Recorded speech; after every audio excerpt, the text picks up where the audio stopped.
एक दो बात बताते हैं। और आज देखिए, नींद जो है ना, नींद प्रॉपर लेना चाहिए। नींद कम से कम 6 से 7 घंटा हर इंसान को लेना चाहिए। जानते हैं, नींद लेना जरूरी है 6 से 7 घंटा, मिनिमम 6 घंटा, मैक्सिमम 7 घंटा। मिनिमम 6 घंटा, मैक्सिमम 7 घंटा, ना उससे ज्यादा ना उससे कम।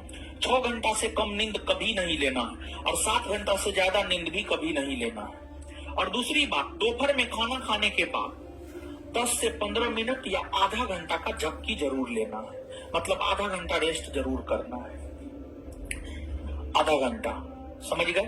अब वो आधा घंटा आपका 2 घंटा में बदल जाता है, तो उसको सही आप कर सकते हैं।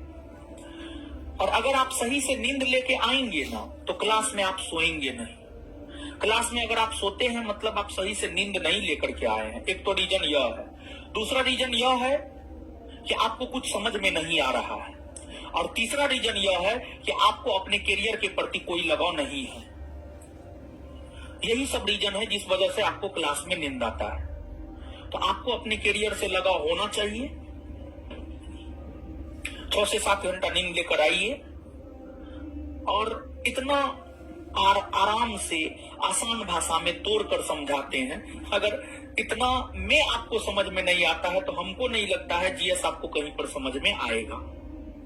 जितना अच्छे से हम लोग तोड़ तोड़ करके हर बात समझाते हैं, अगर नहीं समझ में आ रहा तो कहीं नहीं जीएस समझ में आ सकता है। समझ गए? एक बात ये। दूसरी बात ये कि देखिए, जहां तक मेरा अपना मानना है, हम अपने आप को अपने जीवन में सफल नहीं मानते हैं, क्योंकि सफलता का हमारे अनुसार परिभाषा कुछ और है। लेकिन आप लोग हमको सफल मानते हैं, इसलिए आप हमसे पढ़ने के लिए आते हैं। अगर आप हमें सफल नहीं मानते तो आप हमसे पढ़ने नहीं आते।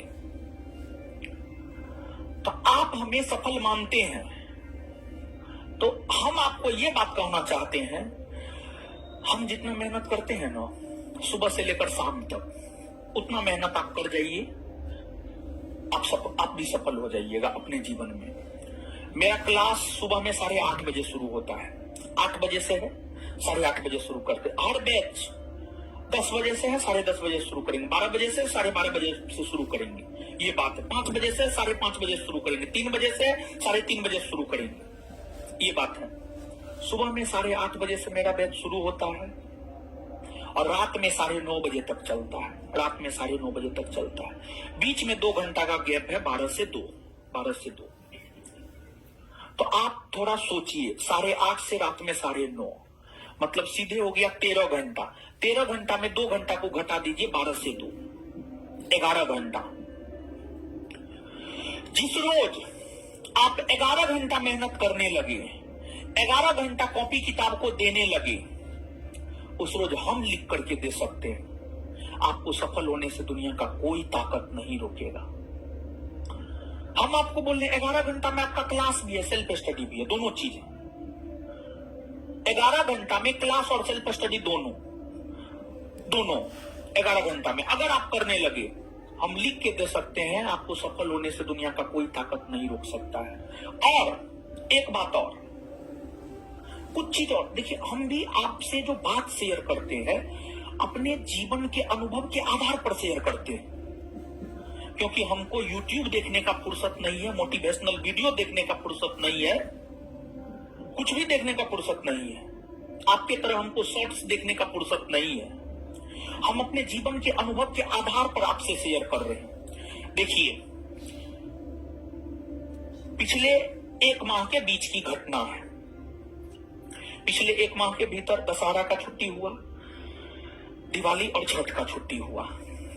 देखिए, जब दशहरा का छुट्टी हुआ ना, तो दशहरा के छुट्टी में हम दरोगा बैच में पूरे 10 दिन का शेड्यूल दे दिए कि 10 दिन हम ऐसे ऐसे पढ़ाएंगे।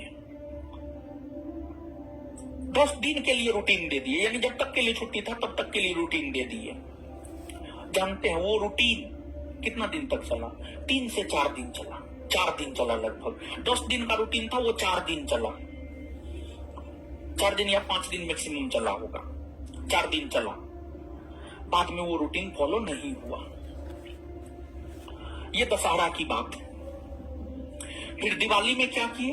दिवाली और छठ के छुट्टी में दरोगा बैच को डेली बेसिस पर रूटीन दिए, डेली बेसिस पर बोले आज इतने बजे से क्लास है ये पढ़ाएंगे, कल इतने बजे से क्लास है ये पढ़ाएंगे। तो दिवाली वाला रूटीन जो है फॉलो हो गया। मतलब ये दशहरा और दिवाली के छुट्टी की घटना हमको अपने जीवन में ये सीख दिया है कि रूटीन एक दिन का होना चाहिए। रूटीन 10 दिन, सप्ताह दिन या महीना दिन या 6 महीना का नहीं होना चाहिए। हम जो लिख करके साथ देते हैं 6 से 8 केमिस्ट्री, 8 से 10 बायोलॉजी, 10 से 12 हिस्ट्री, 12 से 2 मैथ, 2 से 4 रीजनिंग, ये रूटीन आज तक के इतिहास में न किसी का फॉलो हुआ है न किसी का फॉलो होगा। मुश्किल से 2 दिन, 3 दिन, 4 दिन, उससे ज्यादा नहीं हो सकता। इसलिए ये दोनों घटना हमको सीख दिया है कि जीवन में रूटीन हमेशा एक दिन का बनाइए। तो हम अपने सीख और अनुभव के आधार पर हम आपको बता रहे हैं कि अगर आप चाहते हैं कि आपका रूटीन फॉलो हो, आप रूटीन फॉलो करें, तो आप रूटीन एक दिन का बनाइए। एक बात ये सीख हम आपको देना चाहते थे। एक पॉकेट डायरी बनाइए, उसमें रूटीन लिखिए, पर डे टारगेट लीजिए। हर दिन एक नया दिन है, हर सुबह एक नई सुबह है। तो इसलिए रूटीन पर डे का होना चाहिए। ये मेरा सलाह है आपको, समझ गए? और अगला सलाह ये है कि डेली बेसिस पर पढ़िए। जितना क्लास में पढ़ाया जाता है सेम डे में रिवीजन कीजिए। जितना क्लास में पढ़ाया जाता है सेम डे में रिवीजन कीजिए। ये सब चीज अपने जीवन में अपनाइए, तभी आप जीवन में बेहतर कर सकते हैं, तभी आप जीवन में सफल हो सकते हैं। नहीं तो आप अपने जीवन में बेहतर नहीं कर सकते, आप अपने जीवन में सफल नहीं हो सकते। और मूल उद्देश्य है सफलता, समझ गए? तो चलिए, ये समझा बुझाती है, थोड़ा बहुत समझाना बुझाना भी जरूरी है। आप जब तक आपको समझाएंगे बुझाएंगे नहीं, तब तक आप लोग क्या बताएं। तो अब जो है हीरो सब पढ़िए, आप जितना समझाए हैं लिखाए हैं पढ़िए, उस जल्दी से पढ़िए, याद करवाएंगे, पढ़िए याद करवाएंगे, फिर आगे बढ़ेंगे।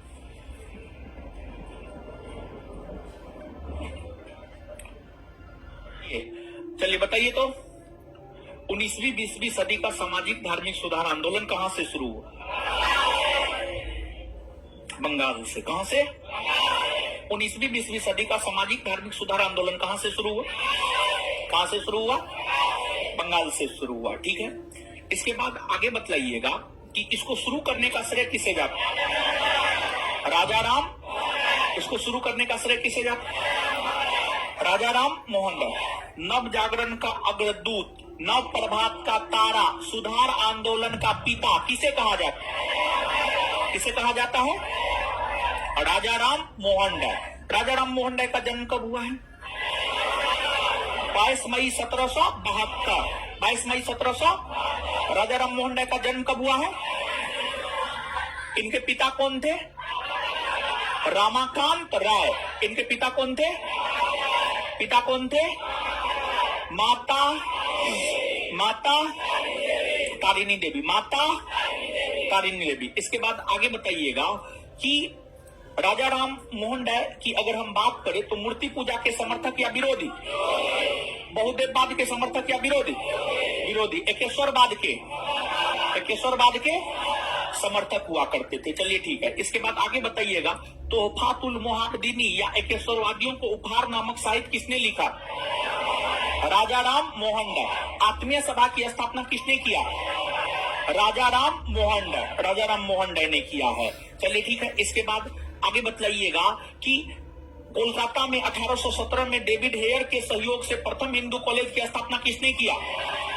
राजा राम मोहन राय। 1825 में कोलकाता में वेदांत कॉलेज की स्थापना किसने किया?